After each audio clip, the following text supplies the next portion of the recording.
Hello founders అందరికీ good morning. మీరు చూస్తున్నారు GK looks all in one Telugu channel. I'm proud founder of అన్పేసు. ఈ వీడియోలో మనకి నిన్న దిలాన్ సార్ పెట్టిన ఎఫ్బీ పోస్ట్ గురించి మాట్లాడదాము. దాంతోపాటు నిన్న మన జెస్సీ సార్ చెప్పిన ఇన్ఫర్మేషన్ గురించి మాట్లాడదాం. ఆన్పేస్ ఇన్ఫర్మేషన్ గురించి మాత్రమే మాట్లాడతానండి ఆయన చెప్పిన దాంట్లో, ఓకేనా.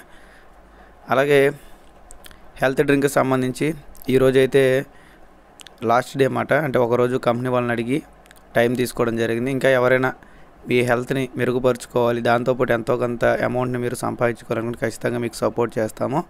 కింద ఇచ్చిన హెల్త్ డ్రింక్ విక్టోస్ జీకే లుక్స్ అని గ్రూప్ ఉంటుంది, అందులో జాయిన్ అవ్వండి. ఈరోజు ఈవినింగ్ లోపు చేసుకున్న వాళ్ళకి 10,000కి 5 బాటిల్స్ వస్తాయి. ఇంట్రెస్ట్ ఉన్న వాళ్ళు దయచేసి త్వరగా వాట్సాప్ గ్రూప్లో జాయిన్ అవ్వాలని కోరుకుంటున్నాను. జాయిన్ అయిన తర్వాత వి అని చెప్పి నాకు వాట్సాప్ మెసేజ్ చేయండి, ఓకేనా. మనం ఇంకా టాపిక్లోకి వెళ్ళిపోదాం. టాపిక్లోకి వెళ్ళే ముందు ఎప్పటిలాగే లైక్ చేయండి, ఇన్ఫర్మేటివ్ కనిపిస్తే తప్పకుండా షేర్ చేయండి. అలాగే మన ఛానల్ చూస్తూ కూడా ఇంకా సబ్స్క్రైబ్ చేసుకోకపోతే సబ్స్క్రైబ్ చేసుకొని సపోర్ట్ చేయండి. మనం ఇంకా టాపిక్లోకి వెళ్ళిపోతాం. ముందుగా దిలాన్ సార్ పెట్టిన హ్యాపీ పోస్ట్ గురించి మనం చూసినట్టయితే, things will be happen over time, stay tune. మనం అనుకున్న దానికన్నా కొన్నిసార్లు విషయాలు అనేవి లేట్గా జరుగుతాయి, కానీ మనం వాటి గురించి వేచి ఉండాలి. రీసెట్, రీఅడ్జస్ట్, రీస్టార్ట్, రీఫోకస్, ఇవన్నీ కూడా మనం చేస్తూ ఎన్నోసార్లు చేసిన తర్వాత ఖచ్చితంగా మనం అనుకున్న విషయం అనేది మనకి వస్తుంది. అది మనకు అవసరం అన్నట్టుగా దిలాన్ సార్ చెప్పారన్నమాట. అంటే మంచి మీనింగ్ అయితే దీంట్లో ఉందండి. కొన్నిసార్లు లేట్ అవుతుందేమో కానీ ఖచ్చితంగా అది వస్తుంది. అలాగే మనం దాన్ని రీస్టార్ట్ చేయాలి, రీఅడ్జస్ట్ చేయాలి, రీసెట్ చేయాలి, రీఫోకస్ చేయాలి. ఇలా ఎన్నోసార్లు చేసిన తర్వాత మనకు విజయం అనేది ఆటోమేటిక్గా వస్తుంది అన్నట్టుగా ఆయనైతే చెప్పారన్నమాట, ఓకేనా. ఇక మన జెస్సీ సార్ మన ఆన్పేస్ గురించి ఏం చెప్పారు, రీసెంట్గా ఆయన 3 రోజుల ముందు క్రిస్ సార్కి కూడా ఫోన్ చేశారంట. చేసి ఆయన దగ్గర నుంచి కూడా కొంత ఇన్ఫర్మేషన్ తీసుకున్నారు. అది కూడా ఏంటనేది మనకి ఈ వీడియోలో చెప్పారన్నమాట. అలాగే ఎప్పటి నుంచో మీరందరూ నాకు ప్రేమ చూపిస్తున్నందుకు మీరందరికీ కూడా థ్యాంక్ యూ అని చెప్పి అందరికీ థ్యాంక్ యూ చెప్పారు. అలాగే ఎన్నో సంవత్సరాలు బట్టి మనం అందరం కూడా కలిసి జర్నీ చేస్తున్నాం. దాదాపు 6 సంవత్సరాల పైగా మనం అందరం కూడా ఒక ఫ్యామిలీ లెక్క జర్నీ చేస్తున్నాము. అందరికీ నేను ఎప్పుడు కూడా రుణపడి ఉంటానన్నట్టుగా మన జెస్సీ సార్ చెప్పారు. అలాగే అందరూ కూడా మన ఓఎస్ మీద నిఘా పెట్టి ఉంచండి, ఖచ్చితంగా అందులో మనకి మంచి చేంజెస్ అనేవి రానున్నాయని చెప్పి జెస్సీ సార్ చెప్పారన్నమాట. అంటే ఓఎస్ని మధ్య మధ్యలో చెక్ చేస్తూ ఉండండి, దాంట్లో మంచి చేంజెస్ అనేవి రానున్నాయని చెప్పారు. అలాగే మనకు ఇంకో మంచి విషయం ఏంటంటే, మే 15 లోపు మనకు ఎప్పటి నుంచో ఇబ్బంది పెడుతున్న ఒక కేసు అనేది క్లోజ్ అవ్వడానికి సిద్ధంగా ఉంది. మనం దాని నుంచి బయటపడబోతున్నాం అని చెప్పి చెప్పారు. అంటే రీసెంట్గా మనం ఒక నెల రోజుల ముందు చెప్పుకున్నాం కదా, ఎస్సీసీ కేసు మనకి దాదాపు 2 సంవత్సరాలు బట్టి దానివల్ల కొన్ని రకాల ఇబ్బందులు అనేవి మనకు వచ్చినాయి. అలాగే మనకి లాస్ట్ స్టే అనేది, అంటే కోర్టు ఏం చెప్పిందంటే, మే 7వ తారీఖు లోపే ఈ కేసు అనేది క్లోజ్ చేయండి అని చెప్పి ఇరు వర్గాల వారికి చెప్పింది. అంటే ఆన్పేసు మనకి, అలాగే ఎవరైతే కేసు పెట్టారో వాళ్ళకి కూడా చెప్పిందన్నమాట. కాబట్టి మే 7వ తారీఖు లోపే కేసు అనేది ఖచ్చితంగా ఒక కొలిక్కి వచ్చేసి క్లోజ్ అయిపోవాలి, ఏది మనకి కోర్టు చెప్పిన ప్రకారం, ఓకేనా. కాబట్టి ఇది మనకి క్లోజ్ అవ్వడానికి సిద్ధంగా ఉంది. కాబట్టి మనకి చాలా మంచి విషయాలు అనేవి జరుగుతాయి. మనం దాని నుంచి బయటపడుతున్నాం కాబట్టి మనం ఫ్రీ అవుతాం అన్నట్టుగా మనకి ఇక్కడ జెస్సీ సార్ చెప్పారు, ఓకేనా. అలాగే వీటన్నిటికీ మనకి ఒక క్లారిటీ అనేది రానుంది. అంటే ఇప్పుడు క్లోజింగ్ పైన కానివ్వండి, మిగతా విషయాలపైన కానివ్వండి, మనకు మంచి క్లారిటీ అనేది కూడా తొందరలో రానుందని చెప్పారు. అలాగే దాని తర్వాత వచ్చే మార్పులు చూసి మనం చక్కగా ఎంజాయ్ చేస్తామని కూడా చెప్పారన్నమాట. అంటే మనకి నెక్స్ట్ వచ్చే మార్పులు అన్నీ చూసిన తర్వాత మనం ఖచ్చితంగా ఎంజాయ్ చేస్తాం. మరేవి ఎప్పటికల్లా అన్నీ జరుగుతాయి అని చెప్పి నన్ను క్వశ్చన్ అడిగినట్టయితే, ప్రజెంట్ ఉన్న సిచ్యువేషన్లో నేను నా ఓన్గా అయితే డేట్లు టేయాలనేవి చెప్పలేను, ఎందుకంటే అవి నాకు కూడా క్లారిటీ లేదన్నట్టుగా జెస్సీ సార్ చెప్పారన్నమాట. అంటే మనం అన్నీ సెట్ అవుతామని చెప్పారు కదా జెస్సీ సార్, మరి సెట్ ఎప్పటికల్లా అవుతామని చెప్పి మీరు క్వశ్చన్ అన్నీ వేసినట్టయితే, ప్రజెంట్ ఉన్న సిచ్యువేషన్లో నేను దానికంటూ పర్టికులర్గా డే టు టైం అనేది చెప్పలేను అని మనకైతే క్లారిటీ ఇచ్చారన్నమాట. కానీ ఓపీలో ఉన్న ప్రతి ఒక్క ఫ్యామిలీ మెంబర్ కూడా మంచిగా అన్ని విషయాలు తెలుసుకుంటున్నారు. అలాగే నాకన్నా కూడా నాలెడ్జీ పీపుల్స్ మీలో చాలామంది ఉన్నారని కూడా జెస్సీ సార్ చెప్పారన్నమాట. మీరు అందరికీ అన్నీ తెలుసు, అన్ని విషయాలు మీరు గమనిస్తారని నేను ఎప్పటి నుంచో చూస్తూ ఉన్నాను, ప్రతిదాన్ని మీరు గమనిస్తారు. అలాగే 3 రోజుల క్రితం నేను క్రిస్ గారికి ఫోన్ చేసినప్పుడు కొన్ని విషయాలు అనేవి షేర్ చేసుకున్నారు. ఏంటంటే, మనకి ఈ వారంలో మంచి విషయాలు అనేవి ఓఎస్లో మనం చూడబోతున్నాము. చాలా మంచిగా అన్నీ కూడా జరుగుతున్నాయి, కానీ ఏమొస్తుంది అనేది ఆయనకు కూడా తెలియదని నాకైతే చెప్పారు అని చెప్పారు. అంటే క్రిస్ సార్ కూడా మంచి విషయాలు అనేవి జరుగుతున్నాయి. యాజ్ సార్ మంచిగా ప్లాన్ చేస్తున్నారు ఏంటి ఈ వారంలో ఓఈఎస్లో కొన్ని విషయాల్ని ఇవ్వడం కోసం. కాబట్టి ఆ విషయాలు ఏంటి అనేది నాకు కూడా పూర్తిగా తెలియదు. నేను కూడా వాటి కోసమే వెయిటింగ్ అన్నట్టుగా క్రిస్ సార్ అయితే చెప్పారంట. నేను ఆల్రెడీ గతంలో కూడా మీకు చెప్పాను, యాజ్ సార్ చేసే విషయాన్ని పూర్తిగా ఎల్సీ మెంబర్స్కి ఆఖరికి టెక్ టీం కూడా చెప్పడం లేదండి. టెక్ టీం వర్క్ ఏంటంటే ప్రజెంట్ ఉన్న సిచ్యువేషన్లో యాజ్ సార్ ఏదైతే ప్రాజెక్ట్ ఇచ్చారో ఆ ప్రాజెక్ట్ని కంప్లీట్ చేసి మళ్ళీ యాజ్ సార్కి ఇవ్వడం మాత్రమే.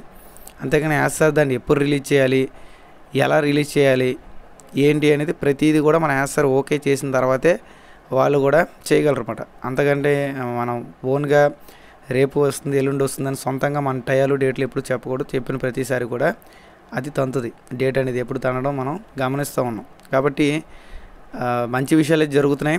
ఓఈఎస్లో అయితే మార్పులు రానున్నాయి. కానీ వచ్చే మార్పులు ఏ రకంగా వస్తాయి ఏంటనేది అక్కడ మనకి యాజ్ సార్ క్రిస్ సార్కి చెప్పలేదు, క్రిస్ సార్ మనకి చెప్పలేదు. ఓకేనా, మీ అందరికీ ఇది కూడా క్లారిటీ అనుకుంటున్నాను. కాబట్టి నేను ఇంకోటి కూడా మీకు క్లారిటీ ఇవ్వాలనుకుంటున్నాను. నేను ఎప్పుడు కూడా అబద్ధం చెప్పాల్సిన అవసరం లేదు. దాదాపు 6 నెలల ముందు యాష్ గారికి ఫోన్ చేశాను. దాని తర్వాత మళ్ళీ 6 నెలలు బట్టి ఎప్పుడు కూడా ఆయనకి ఫోన్ చేయలేదు. ఎందుకంటే నాకు తెలుసు ఆయన చాలా బిజీ షెడ్యూల్స్లో ఉంటారు, చాలా వర్క్ జరుగుతుంది. కాబట్టి ఈ టైంలో ఆయనకు ఫోన్ చేసి ఇబ్బంది పెట్టడం అనవసరం అని చెప్పి నేనైతే ఆయనకి ఫోన్ చేయడం లేదు అని చెప్పి మనకి జెస్సీ సార్ చెప్పారన్నమాట. కాబట్టి ఫౌండర్స్ మనందరికీ తెలిసిన విషయమే. దాదాపు 3-4 రోజులు బట్టి మనకు నడుస్తున్న ఒకే ఒక్క ఇన్ఫర్మేషన్ ఏంటంటే వారం రోజుల్లో అంటే ఈ వారంలో ఒకరోజు అటు ఇటైనా మనం చెప్పుకున్నాం కదా, ఒకరోజు అటు ఇటు వేసుకోండి, మరి ఖచ్చితంగా వారం అంటే దానికి స్టిక్ అయి ఉండద్దు. వారం అటు ఇటులో మనకు ఓఈఎస్లో కొన్ని మార్పులు జరుగుతాయి. ఆ మార్పులు ఏ రకంగా జరుగుతాయి, దాంట్లో ఏం డెవలప్మెంట్స్ మనకు కనిపిస్తాయి, ఏం సెట్టింగ్స్ మారుస్తారనేది మనకి వచ్చిన తర్వాతే తెలుస్తుందన్నమాట. వచ్చేదాకా కొద్దిగా ఓపిక పట్టండి. ఆ ఓపిక పట్టకుండా ఉంటే మాత్రం మనం ఏం చేయలేము. ఎందుకంటే ఇంతకాలం ఓపిక పట్టాం కాబట్టి మొన్నటి నుంచి ఇప్పుడు దాకా మన యాజ్ సార్ నుంచి డేట్ రాలేదు. ఇప్పుడు కొద్దిగా డేట్ వచ్చింది కాబట్టి ఇంకా మనకు మంచి విషయమే. కొద్దిగా వెయిట్ చేయండి, ఏమొస్తుందో చూసిన తర్వాత మనం చూద్దాము. కానీ దయచేసి నేను 1-2 సార్లు మీకు చెప్తున్నాను, ఎందుకంటే నిన్న చూసిన వాళ్ళు ఈరోజు చూడకపోవచ్చు, అలాగే నిన్న చూడని వాళ్ళు ఈరోజు వీడియో చూడొచ్చు. కాబట్టి ఓఈఎస్లో ఏదైనా మార్పులు వచ్చినప్పుడు దయచేసి స్క్రీన్ షాట్లు తీసి గ్రూప్లో పెట్టద్దు. రెండోది ఏంటంటే ఏదైనా చేంజెస్ వచ్చినప్పుడు దయచేసి మీరు వాటిని కదపొద్దు, అంటే సెట్టింగ్స్ ఇవన్నీ మార్చొద్దు, దానివల్ల కూడా ఇబ్బంది పడే అవకాశం ఉంది. ఓకే, ఏదైనా వచ్చినప్పుడు కొంచెం వెయిట్ చేయండి. అఫీషియల్గా మనం దాన్ని మార్చుకోవాలా లేదని తెలిసిన తర్వాత మార్చుకుందాం. ఓకేనండి, మీకు క్లారిటీగా అర్థమైంది అనుకుంటున్నాను. నేను కూడా ఒక విషయం మీకు క్లారిటీగా చెప్పాలి. దాదాపు మొన్న సంవత్సరం అక్టోబర్ నుంచి ఈరోజు వరకు కనీసం వారంలో ఒక్క పూట తప్ప, అంటే ఆదివారం కూడా నేను వర్క్ చేయాల్సి వస్తుంది. ఎందుకంటే నాకున్న ఫైనాన్షియల్ ప్రాబ్లమ్స్, నాకున్న ఇబ్బందులు అన్నీ కూడా నాకున్నాయి. అలాగే మీకు లేవని కాదు, ప్రతి ఒక్కరికి కూడా ఫైనాన్షియల్ ప్రాబ్లమ్స్, ఇబ్బందులు అన్నీ ఉన్నాయి. కాబట్టి ప్రజెంట్ మన బతుకు తెరువు కోసం మనం చేయాల్సింది ఏంటంటే మన పనులు మనం చేసుకోవడమే. దాదాపు 8 నెలలు బట్టి ఒక్కరోజు కూడా నేను పూర్తిగా సెలవు తీసుకోలేదండి. పండగ రోజుల్లో కూడా ఒక పూటైనా సరే పనికి వెళ్ళి వర్క్ చేసిన తర్వాత ఇంటికి వచ్చానమాట. ఎంత స్ట్రెస్గా ఉందో, ఎంత ఇబ్బంది పడుతున్నానో నాకు మాత్రమే తెలుసు, నా ఫ్యామిలీ వాళ్ళకి మాత్రమే తెలుసు. కాబట్టి నా యొక్క శ్రమకి, నా యొక్క కష్టానికి ఎంతో కొంత ఫలితం అయితే నాకు దక్కుతుంది, దక్కట్లేదని నేను చెప్పను. కాబట్టి నాకున్న ఫైనాన్షియల్ ఇబ్బందుల నుంచి కొంచెం ఓవర్ టైం నేను పనిచేసి ప్రజలు ఉన్న ఇబ్బందుల నుంచి కొద్దిగా స్కిప్ అవుతున్నాను అనమాట. అంటే దాని నుంచి తప్పించుకుంటున్నాను. ఆ రకంగా మీరు కూడా ప్రజలు ఉన్న సిచ్యువేషన్లో కొద్దిగా మీ యొక్క వర్క్ మీద ఫోకస్ ఎక్కువ చేయండి. వర్క్ని కొంచెం డెవలప్మెంట్ చేసుకోండి. అవసరమైతే 1 గంట 2 గంటలు వర్క్ ఎక్స్ట్రా చేయండి. ₹1 ఎక్కువ వస్తుంది. ఒకవేళ ఏమైనా మనకు అప్పులు ఉన్నా, ఇంకేమైనా ఇబ్బందులు ఉన్నా కొంచెం క్లియర్ అవుతాయి. మనం కొంచెం మైండ్ పీస్ఫుల్గా ఉంటాం అన్నమాట. అప్పుడు మనకి ఎటువంటి ఇబ్బందులు, ఎటువంటి బాధలు అనిపించవు. అంతేగాని ఓన్లీ ఆలోచించడం వల్ల ఏమీ జరగవండి. ఓకేనా, ఇది మాత్రం గమనించండి. కేవలం మీరు ఆలోచించడం వల్ల ఎటువంటివి జరగవు. చాలా ఫంక్షన్స్కి వెళ్ళడం మానేశాను నేను. చాలామంది నాకు స్పెషల్ గెస్ట్గా కొన్ని ఈవెంట్లకి పిలిచారు, దానికి వెళ్ళడం మానేశాను. ఇలా చాలా చెప్పుకోవాలంటే చాలా ఉందండి హిస్టరీ. జస్ట్ మీకు ఏంటంటే డైలీ పొద్దున్న వీడియో పెడుతున్నాడు, పనికి వెళ్తున్నాడు, ఇంత మాత్రమే తెలుసు. కానీ బ్యాక్గ్రౌండ్లో ఏం జరుగుతుంది ఏంటి అనేది తెలియదు. కాబట్టి ఈరోజు చెప్పాలనిపించింది కాబట్టి చెప్పాను, అంతమించి ఏమీ లేదండి. నేనేదో అందరికన్నా గొప్పవాడిని అని చెప్పడం లేదు. నాకన్నా కష్టపడే వ్యక్తులు మన ఓపీలో చాలామంది ఉన్నారు. కానీ ప్రజెంట్ ఉన్న సిచ్యువేషన్లో నాకు ఆన్ బేస్లో ఎంతో కొంత టీం ఉంది. నేను ఆల్రెడీ చాలాసార్లు చెప్పాను. అలాగే నాకు వచ్చే కమిషన్స్తో దాదాపు నేను ఒక 10 గ్రాముల బంగారం కొనేంత ఇది ఉందన్నమాట. అంటే ప్రతి నెల 10 గ్రాముల బంగారం కొనేంత అమౌంట్ నాకు వస్తుంది. అయినా సరే నేను అంత అమౌంట్ వస్తుంది కదా అని చెప్పి ఖాళీగా కూర్చోకుండా నా పని నేను చేసుకుంటున్నాను. ఎప్పుడు కూడా మిమ్మల్ని మీ పనులు మిమ్మల్ని చేసుకోమని చెప్తున్నాను. కాబట్టి ప్రజెంట్ అయితే నాకు సెలవులు లేవు, చాలా స్ట్రెస్గా ఉంది, చాలా ఇబ్బందిగా ఉంది.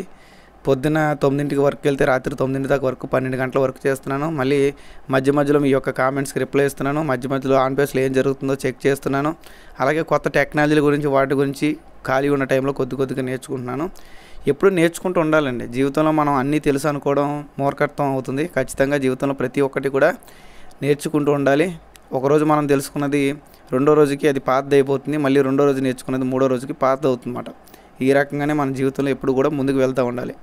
దానికి చదువుతో పని లేదండి. తెలివితేటలకి చదువుకి లింక్ ఎప్పుడు పెట్టద్దు. మాకేం రాశారు మనం చదువుకోలేదని చెప్పి మిమ్మల్ని మీరు ఎప్పుడు కూడా తగ్గించుకోవద్దు. ఎందుకంటే మీ టాలెంట్ ఏంటనేది మీకు కూడా తెలియదు. మీ టాలెంట్ అనేది బయటపడినప్పుడు మీరే ఆశ్చర్యపోతారు. ఎందుకంటే నేను చదువుకున్నప్పుడు నాకు ఇంగ్లీష్ అస్సలు రాదు. హిందీ ఓ మాదిరిగా ఏదో చదవడం వచ్చు కానీ అర్థం తెలియదు అన్నమాట.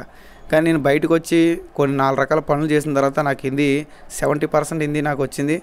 అలాగే ఇంగ్లీష్ కూడా నేను కొద్దిగా నేర్చుకున్నాను, కొద్దిగా మాట్లాడగలుగుతున్నాను, కొద్దిగా వినగలుగుతున్నాను, అర్థం చేసుకోగలుగుతున్నాను. ప్రతిదీ చదువు నేర్పించదండి. మన యొక్క మైండ్ సెట్లో మనం ఆలోచించే ప్రవర్తనలు బట్టి అవి అయితే ఆటోమేటిక్గా వస్తాయి.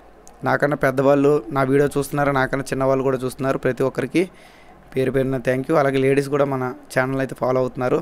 ఎందుకంటే మనం చెప్పేది ఎప్పుడు కూడా రెస్పెక్ట్ఫుల్గా అర్థమయ్యే విధంగా ఉంటుందని నేనైతే మనస్ఫూర్తిగా అనుకుంటున్నాను. వీడియో నచ్చినట్టయితే లైక్ చేయండి, ఇన్ఫర్మేటివ్గా కనిపిస్తే తప్పకుండా షేర్ చేయండి. అలాగే మన ఛానల్ చూస్తూ కూడా ఇంకా సబ్స్క్రైబ్ చేసుకోకపోతే సబ్స్క్రైబ్ చేసుకోండి. అలాగే హెల్త్ మీద ఎవరికైతే ఫోకస్ చేయాలనుకుంటే ఇంట్లో ఎవరైనా పెద్దవాళ్ళు ఉంటే వాళ్ళకి బీపీలు, షుగర్లు, కొన్ని రకాల ప్రాబ్లమ్స్ ఉంటే వారి యొక్క ప్రాబ్లమ్స్ తగ్గించుకోవడానికి నేను కింద హెల్త్ డ్రింక్ విక్టోస్ జీకే లుక్స్ అని గ్రూప్ ఉంది, దాంట్లో జాయిన్ అవ్వండి. కుదిరినంత వరకు సాయంత్రం లోపు మీరు దాంట్లో ఐడి తీసుకోగలిగితే 9,770 రూపాయలకి 4 బాటిల్స్ వస్తాయి. దాంతోపాటు ప్లస్ ఒక బాటిల్ అనేది మీకు బోనస్గా వస్తుంది. 5 బాటిల్ వస్తాయి. ఆ అవకాశం ఈ రోజు వరకు ఉంది. రేపటి తర్వాత మళ్ళీ ఒక 1000 రూపాయలు పెరిగే ఛాన్స్ ఉందన్నమాట. ఇంట్రెస్ట్ ఉన్నవాళ్ళు బేగా వాట్సాప్లో జాయిన్ అవ్వండి. ఓకేనా? Thank you.